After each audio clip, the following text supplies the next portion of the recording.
Another speaker for today, an interesting one.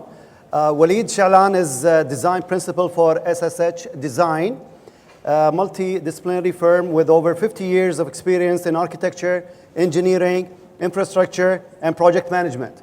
Now, recently, he led the SSH Call Earth team that won the Best Leisure-led project at the World Architecture.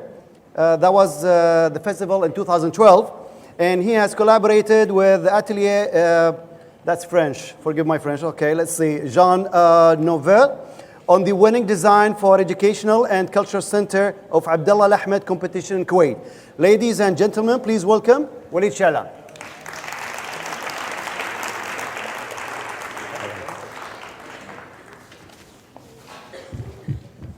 Hello, can you hear me? Hello? You're good. Today is not really a lecture, but it is a continuation of a dialogue and a conversation that started the day I got invited by the Nuqat team to speak. I called them up and said that, I'm an architect, or I'm not really a sociologist or a cultural anthropologist. What am I going to talk about? Culture shock. And I said, why don't we meet up regularly? And that becomes a process of exploration and learning, and then a dialogue that we can share with you and hopefully continue. As architects, we really are horizontal kind of thinkers. We know a little bit about a lot, not very vertical. And we started meeting as often as we can with over at the studio of Nuqat with Hassa, Sarah, and Dana, and engaging in conversations, walking around in the city a bit, talking, jamming on the guitar. And we started to say, I give them a lot of credit really for inspiring me to write. I looked at the idea, an architectural element, which is walls. And walls really can do many things, from sheltering to dividing, and sometimes can be sort of isolating. I looked at how the walls relate to Kuwait and how could possibly have an impact on shaping culture or in opportunities to evolving. The Kuwait is the fortress, Al-Qut, and the Kuwait is the small fortress, and by definition, a fortress is really defined by its wall. But I looked at the diagram of Kuwait and actually found out it's kind of a semi-Kuwait or a semi-Qut, whereby half of it is closed and the other half it's open, creating an interesting condition where part of the culture really is extroverted and engages with the rest of the world, and that gives it a polyculture, versus the other side, which is more enclosed in the wall and contained, and it's more of a monoculture. As the physical wall, or a sur, went down, it had sort of a rippling effect where we had a different type of wall. We had a physical wall, which was the highways that divided the country into small mosaic of different Kuwaits, as Hassan, her presentation said, different jars. So we have kind of diversity, but at the same time insulated, and they don't really mix.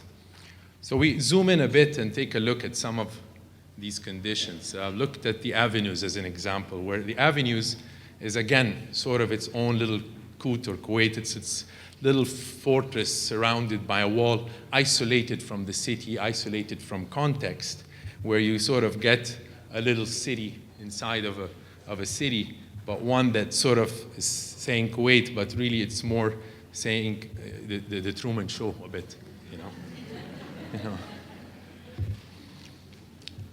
And then we looked around the city to take an opportunity to see what else is going on. And we looked at Salhaya. Salhaya, which actually started off swallowing a bit of the city.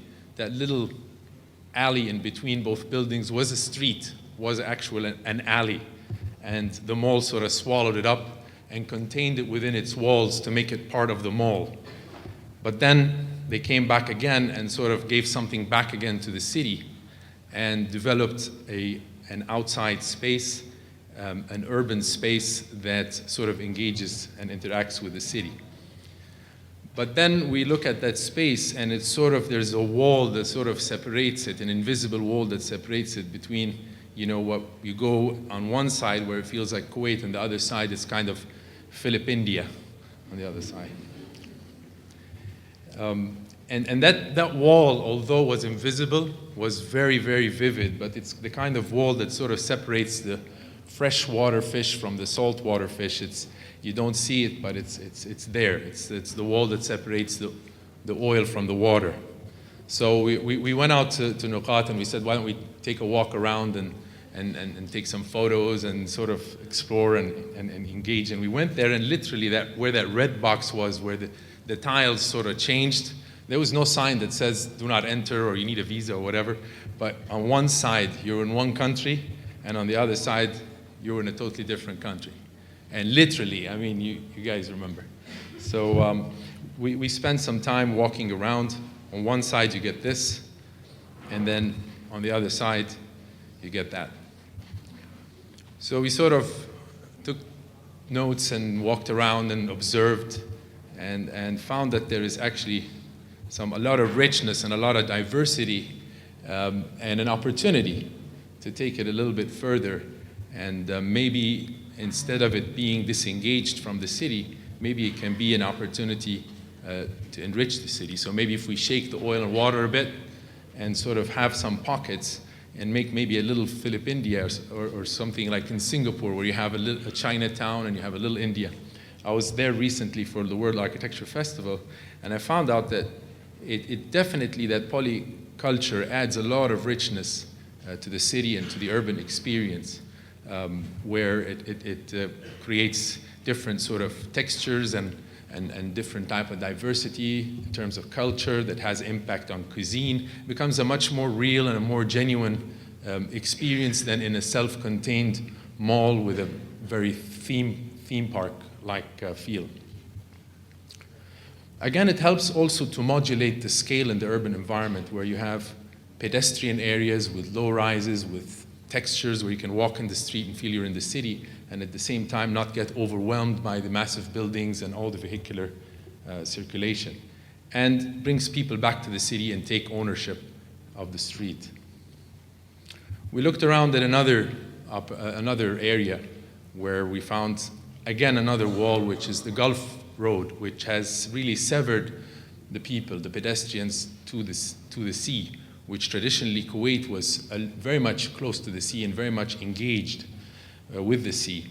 Marina Mall sort of broke that wall with a pedestrian bridge that connects you to the waterfront, whereby there's a mix between commercial space, public space, indoor space, outdoor space, and created a really nice area where people can mix and interact. You can find people from the Philippines playing basketball, people from Egypt, India, whatever, and all interacting together in a public space. So in a sense, the city can encourage that kind of mixing and interaction.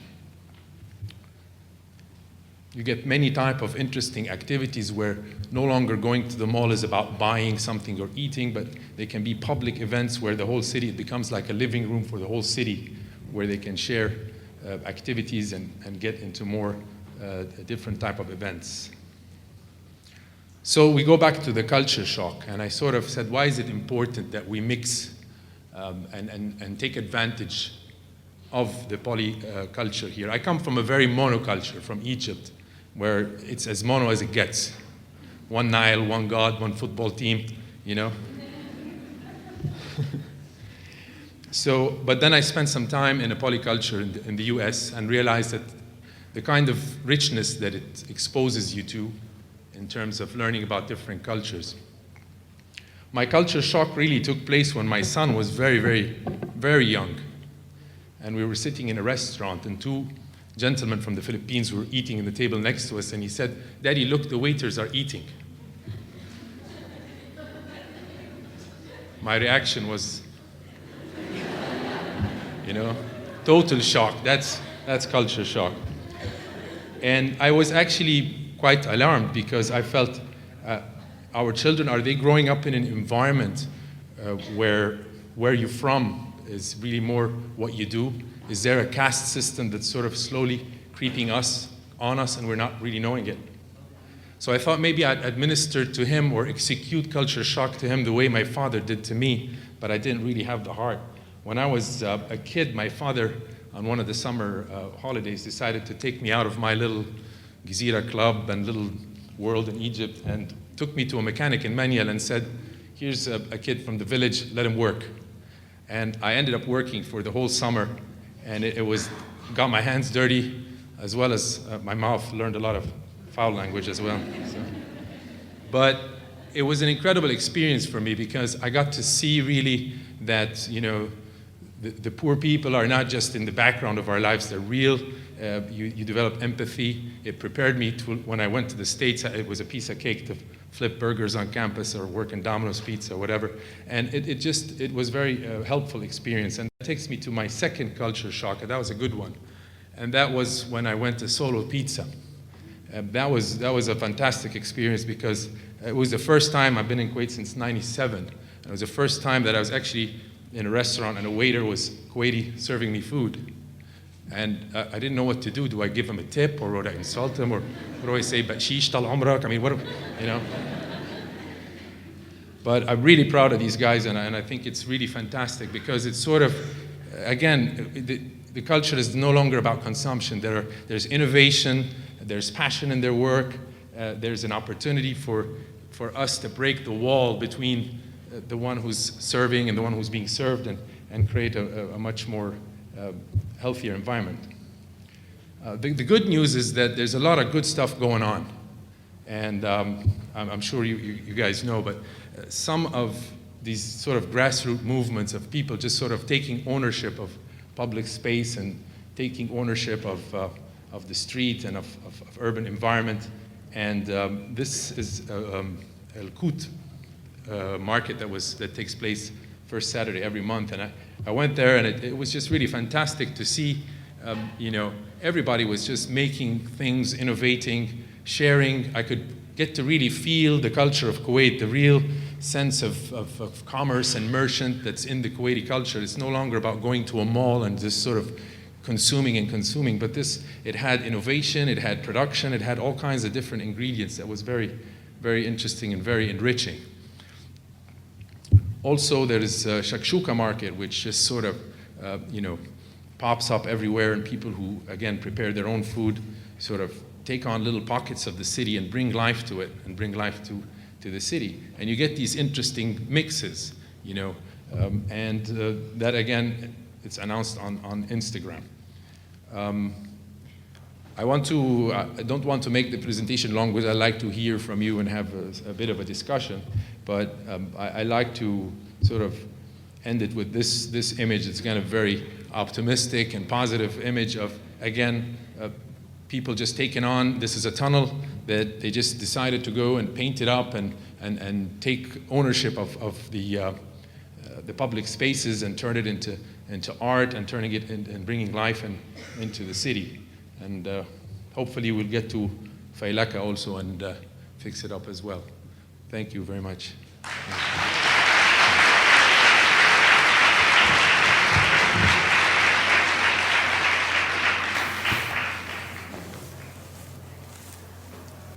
Can't see you, it's too dark.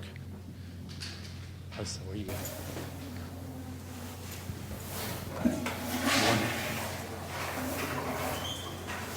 I want to hear from the Nuqat team. Hello? From me or questions? Yeah, you guys. Let's hear about your experience. Okay. Just a little brief about how we came up with how we approached Shaalan about culture shock, and he kept insisting to meet with us, and we were like, "Ma عندنا وقت, we don't have time." But when we sat, we would sit for 2, 3, the other time for 4 hours, really dissecting what is culture shock and why we are doing this for Nuqat itself. And we kept talking about norms, challenging norms, and when he was visiting us at the office, we were here in Kuwait City, and we were explaining that for us, when we moved to the city as working women, it was for us, it's the first time for us to experience being around different cultures in Kuwait. as soon as we get down, like you said, as soon as we go down the street, we were in Little India. And we absolutely loved it. And Waleed was shocked at our reaction that this was our first experience. So exploring that was, even though we do walk there every day, but exploring that with Waleed pointing out our reactions and pointing out these lines completely opened up our eyes to how we really are separating ourselves from other cultures, maybe consciously or unconsciously, but at the end, after we had several sessions, I think it's our duty now to start, as you said, shaking it up and really embracing all the cultures, because we are a multicultural country here. There's so many wonderful subcultures. I mean, we've seen posters of Indonesian rock concerts or Indian poetry nights. And these are all the subcultures that we don't know that exist here. And these are little posters that are all over the streets in the city that we never get to see. But when we went for a walk, we discovered those. And I think it's very important for us to be very aware of not just the Kuwaiti environment, and start exploring it and entering them and welcoming them in, and yeah, and just learning from these rich cultures. And I would honestly like to thank Waleed for giving us the time and making the time for us to first come up with the presentation, and constantly meeting with us and discussing ideas over WhatsApp and in our groups and going out. It was really eye-opening. So thank you for Waleed. Thank you. Thank you very much. And we'll take some questions now, or you'd like to? Sure. Yeah, we got 5 minutes, I think.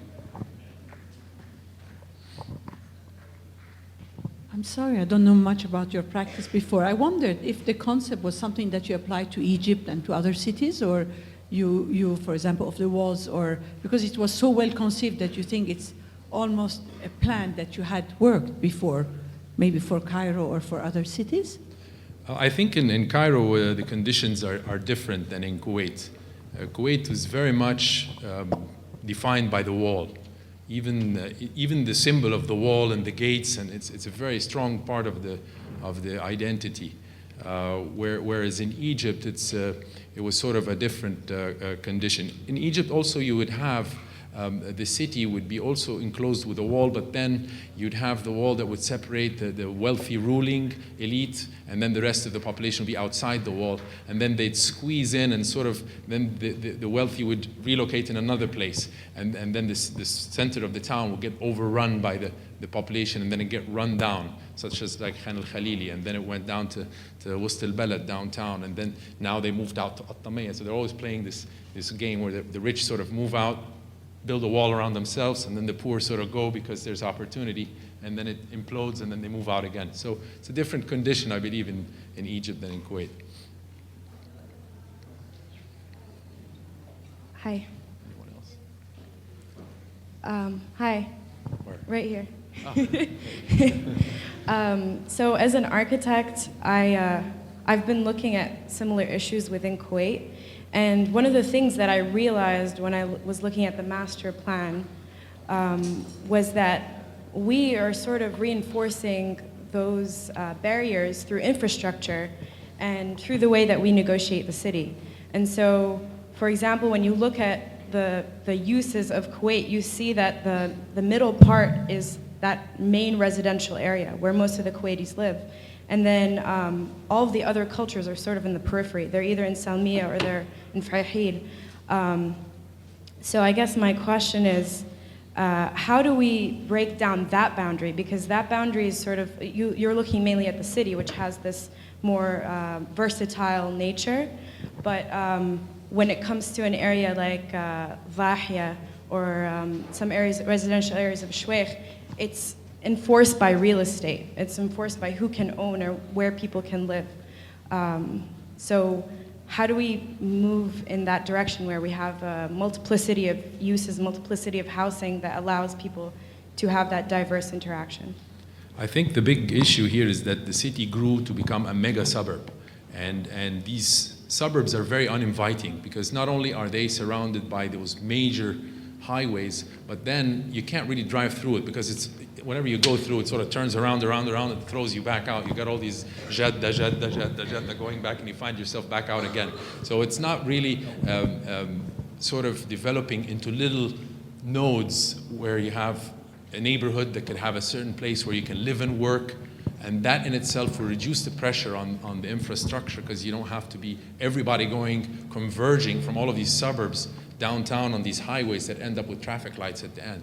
So that has to do a lot with the zoning. I mean, they followed a certain model, urban planning model, and just kept repeating it to be able to produce the same exact plots for people to go get the loan to buy the house, and it's just being mass produced. And I think that there needs to be some kind of variety. I mean, we look at Ahmadi, for example, it gives a little bit of variety, and then there are many opportunities to create that type of variety. But this is something I believe comes down to al-baladiyya, where you have to, you know, go and punch them out. Hi. My question is, now my colleague mentioned from like an architectural point of view, how do you break down the boundary in terms of like the residential areas and the multicultural areas? Now my question directed to you is, in your opinion, how do we break down the social barrier? Because in recent times, you have MPs stating that they want to export 1 million expats within the next decade. But wouldn't you say it would be more appropriate if we kind of, I don't know, look for a sense of togetherness or open-minded and tolerance within our society? How would you go about it? I think if I were in the Baladiyya's shoes, I would probably change the zoning. I would encourage more people to live in the city, because if everybody's living out in the suburbs and then the city dies out at night, encouraging urban living and develop also other different centers where you can have conditions a little bit like Salmiya, where people are living, working, shopping, going to the sea, and it stays more alive and more dynamic.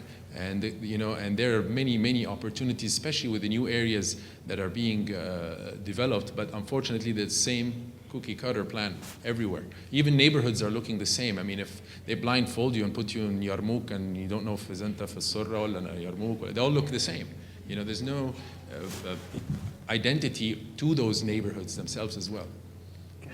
I think there's a space for one or maybe max 2 more questions. The lady there and then the gentleman there. Thank you. Hi, my name is Angie Hani. I've been living in Kuwait for now 7 years from Australia. I think your concept of walls is really interesting because I think it goes beyond the idea of physical.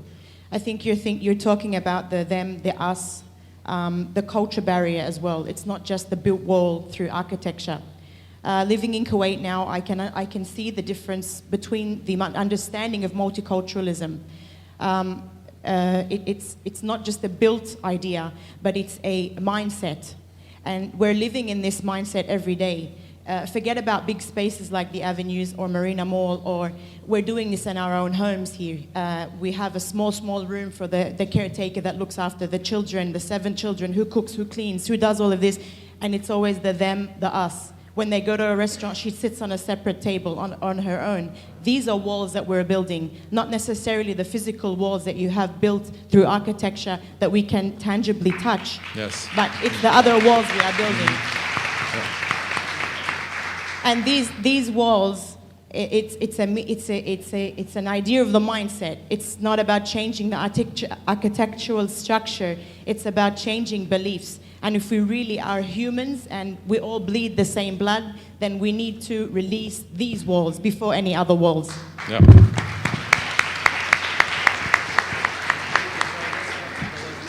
One more? We promised the gentleman there. I'll give you a chance, I promise. You'll be the last one. But, yeah. In the meanwhile, by the way, there's also a question through the Instagram. It says, do you think that this newborn interest in intercultural experience is sustainable, or is it more of a cool trend that people follow for a short period of time? No, I think not only is it sustainable, but I think it existed in Kuwait a long time ago. I mean, as Kuwait interacted with the world, it shows the influence on the music, on the culture, on the cuisine. And Kuwaitis, they travel a lot, interact with different cultures around the world. So I think that's one of the things that makes Kuwait unique, because although on one side there's a little bit of this wall that encloses to sort of protect from being overwhelmed from lots of cultures, but there's also a desire to be open up and to explore different cultures as well. Thank you. Hope that answers your question, Rouge Kuwait. Yes. Gentlemen, please. Yes. Actually, thank you for the great lecture that you gave today. And I will remind you something. It was like 2 or 3 months since you came to Kuwait. You don't remember me now, that's not a problem, okay? But you were asking a question. I want to understand Kuwait. And I think from the first slides you put, I think you have touched on the heart of Kuwait, which is the wall, okay? The wall. And old drawing, okay, or the sketch of the old city, you can see the separation. And with the ring roads and so on, there's still the separation. The question is, for you, I think you will have some kind of a good idea about that. The wall in Kuwait separates what against what? Is it the same thing as before, 50, 100 years ago, 200 years ago, or is it different? And I think my question also related to the lady that asked the last question. Thank you. Thank you. No, I think it's different what's being separated 50 years ago from what's being separated now. But it really all comes down to fear sometimes, and that is when we build walls, the psychological walls, that is as a result of fear. Sometimes if there's a purpose for fear to protect us, but sometimes too much fear can strangle us or can isolate us. So the conditions today are definitely different, but the opportunities are there. And I think we can see from polycultures in different countries in the world, there's richness when you embrace. Your culture will not disappear if you open up to other cultures. You're not going to dissolve and not exist, but you can integrate and become richer. So I think that sometimes the fear is a little bit exaggerated, and by sort of letting go of it and embracing other cultures, it's for the greater good for the country at the end. That's my opinion. Yeah. Okay, with our final question here, as we promised the gentleman, and then we're going to go for our last speaker. Please. First, thank you for a brilliant, brilliant presentation, number one. Thank you. And the question that I have that keeps coming to my mind is that you were showing us how the wall is something that is very representative of Kuwait, and that there is a kind of a divide between different cultures here. And I was wondering, and I wanted your point of view as someone who's from the outside looking in, and then from the inside looking in again, if conservative views are the taboos that are different between 2 cultures or 3 cultures could probably prevent them from integrating really well. Like, for example, I'm talking about, like, for instance, Islamically speaking, like, it's a monotheistic religion, while Hinduism is, you know, they have like 330 gods plus. And sometimes you find this divide that is hard to overcome unless people could actually just open their minds up a little bit more and understand that, you know, to each his own before there's any integration. Do you think that Kuwaitis, because we are more of, I mean, the majority of Kuwaitis I'd consider to be conservatives, do you think that's what's stopping us from being more inviting to different cultures, these subcultures that are living within our society? I think that there is more to it, because even within the Kuwaitis there are walls. There are walls between families or whatever. It just keeps going on. And maybe parts of it have to do with maybe tribal culture, maybe parts of it have to do with trying to preserve the wealth in a certain family, like in Egypt, the farmer who has land doesn't want to, he wants to keep the money in the family, so he gets them to marry the cousins or whatever. So I think there are many reasons why people, again, are not open to different cultures. But it really, I think. Yeah, but what about when it comes to ethics, morality, and that kind of scale, where it's actually different from one culture to the other, and how they could coexist with each other without thinking, oh, my children will start learning something from them, and they'll start thinking, oh, we don't want our children learning anything about Arabic culture, and how we could get past that, and if you have any idea on how we could get there. I think from your own point of view, from someone who's from the outside looking in.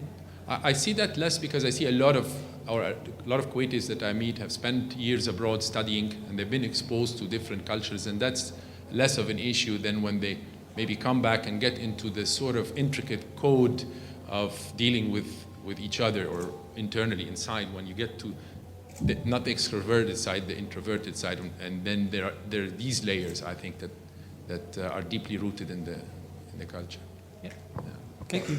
Yeah. I'm really sorry. I really promised that he's going to be the last, with the last question here. But the lady there is insisting, so that would be the very last one, definitely. Okay, so Can't say please, no to her. Yes.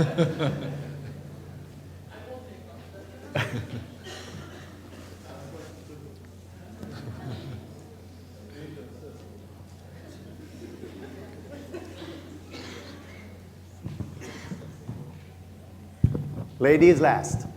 Thank you. Everybody talked about everything, but no one talked about the ownership of the walls. And in my opinion, there will not be any real, you cannot destroy these walls unless they can be owned by everybody. I think one of the issues here is, as everybody knows, Kuwaitis can own land and can own the walls. Other cultures and subcultures and expats, they cannot.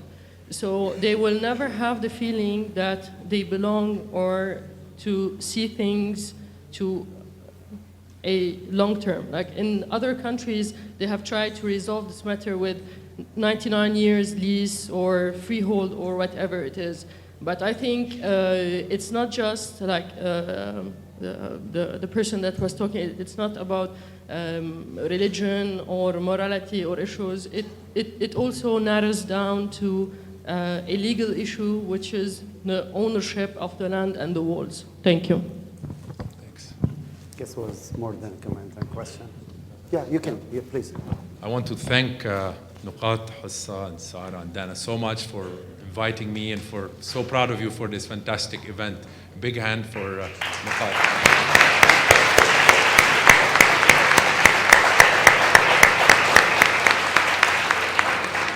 Thank you very much. Thank you.